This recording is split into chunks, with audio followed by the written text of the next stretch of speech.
We're now going to leave the GSA eLibrary and go over to vsc.gsa.gov, which is the Vendor Support Center, where we're going to look at mass modifications.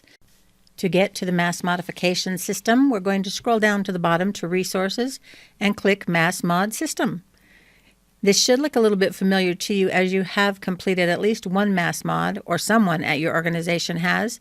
So go to the contractor login. Of course, if you haven't registered, do go register. You'll complete the login here with the MFA action that's required. And up will come your contract page. You'll come over here and click View Modifications. That will bring up the modification page. You'll see the current one up there. And we'll just click Proceed with Mod. You can go look at the historical modifications anytime you want. It might take a minute to get to the modification, but once you get there, you have the opportunity to check out the overview by clicking on Overview. Then you can check this out, and to go forward, you'll just click on the facts. It'll take you to the frequently asked questions. Then you'll move on to the significance provisions, and over to the unmodified provisions. You can always check any of these out by going to the eLibrary or sam.gov and downloading the solicitation itself. For our purposes, we're going to now move on to the clauses. This will bring up the clauses that have been deleted and modified. And you can see those here. And then we'll move on to the unmodified clauses.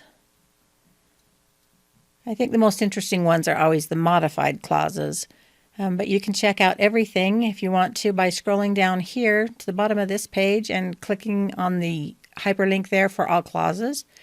But for our purposes today, we're just going to move on and click Continue. This is the E-Verify section. E-Verify is required for most all service contracts, but the products contracts are not always required to use E-Verify. And this brings up all of the clauses. You can take exception to some of the clauses. You probably won't be successful, but you can give it a try if you need to. And this would be the place to do that.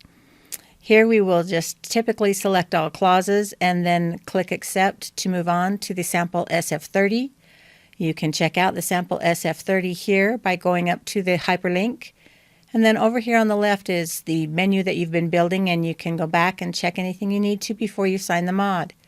But for our purposes, we'll click Continue. This brings you to the authorization page, and you'll fill out all of this information. Choose Authorized Negotiator and or Contract Administrator. And then you can either accept the mod, get more information, or you can cancel here and come back later. For our purposes, we'll go ahead and accept this mod.